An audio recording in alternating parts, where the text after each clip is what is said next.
And today I'm going to give you my top 3 health and fitness tips that you definitely should know if you're going to start, or even if you're in a health and fitness journey.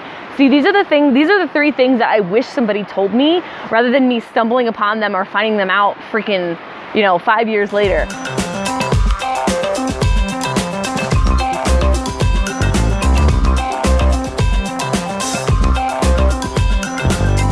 So in this video, I'm not going to tell you what to eat, and I'm not going to tell you that you need to exercise. Those 2 things, you need to learn about nutrition and you need to learn about your body, okay? Super important. What I'm going to talk to you about first, my number 1, is making sure your goals are right. Now, I can't stress it enough how hard it is for me to see all these young women and young men get so wrapped up in body image, and that's all they care about. All they care about is how they look in that bikini. It's great motivation, don't get me wrong, and it should be one of the reasons that you're doing this. Because guess what? When you're really tempted to eat that cupcake, guess what? You're not thinking about your bikini. And that one reason isn't gonna hold you over. Your goal and your reason why as to why you're doing all of this needs to be really, really strong. So I'm gonna start off by telling you there's over 60 psychological and physical benefits to having a healthy diet and working out and exercising and making that a part of your lifestyle. Over 60. How many do you really focus on? Majority of people only focus on one, when there's all this other opportunity and availability to focus on other ones. There are so many. So my challenge for you is to come up with a list of at least 5 different reasons that it'll motivate you. So for instance, we're in a setting that was a big motivation for me. I came here with my boyfriend 6 years ago. I came here with Jordan, and we were really fit in the beginning, but then after like a year, we got in I gained 30 pounds, he gained a lot, about 80 pounds. And we came here and it was one of the worst experiences. We didn't even enjoy being in nature because it was so taxing on our bodies and we couldn't do it.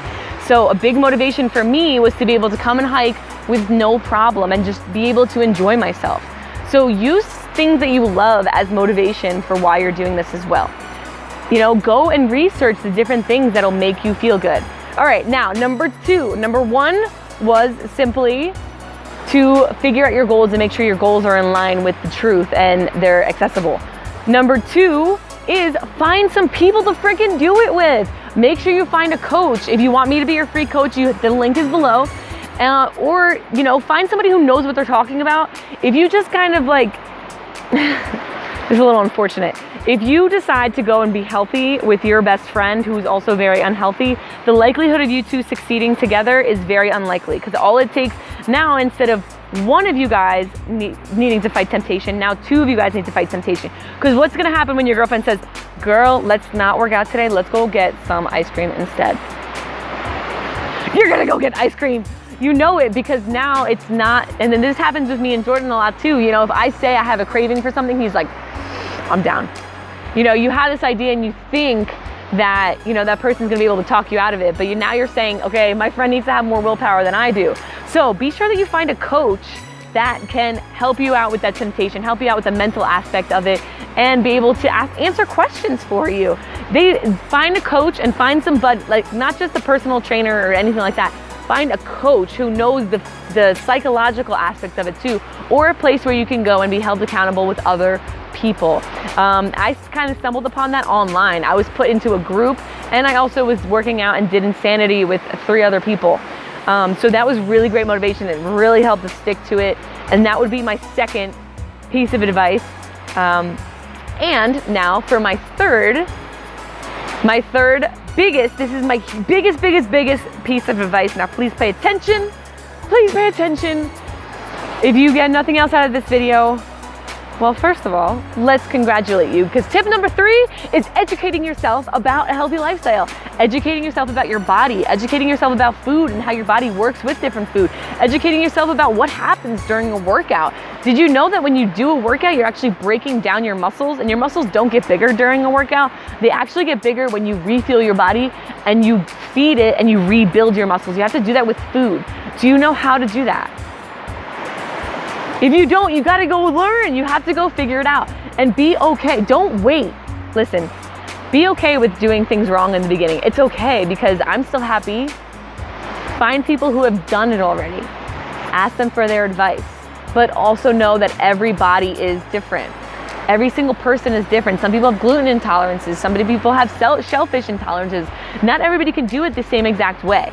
So find somebody who understands that. Find somebody who's willing to work with you on a one-on-one basis, and set you up with an exercise program too, and set you up with that accountability that you need in the group.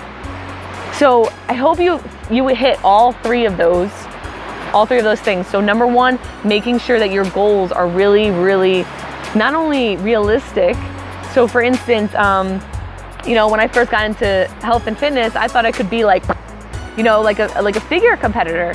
But hey y'all, I got big hips. If you've ever seen my figure, I got big hips and big thighs. I was a softball and a volleyball player and a baseball player. So that's just not in the cards for me. That's not my body type. But I'm okay with that. I've learned that it's not my body type and I can't look like everybody. That took education, which was number 3. So number 1, making sure your goals are in line with reality. Number 2, making sure you have people around you who are gonna encourage you and push you past those times of temptation, are gonna help teach you. And number 3, go and do your research. Go and do your research. Don't just listen to societal fads, please. Don't just listen to societal fads. Find friends who are doing something, or contact me. Do something about your health and fitness. Stop waiting, educate yourself. I love you guys so much. If you liked this video and you found it helpful in any sort of way, please give it a thumbs up. I really, really appreciate you also sharing this video so that your friends can also get educated, and maybe, hey, they'll reach out to you and say, let's do this together. All right, guys, I love you so much, and I look forward to hearing from you. See you later.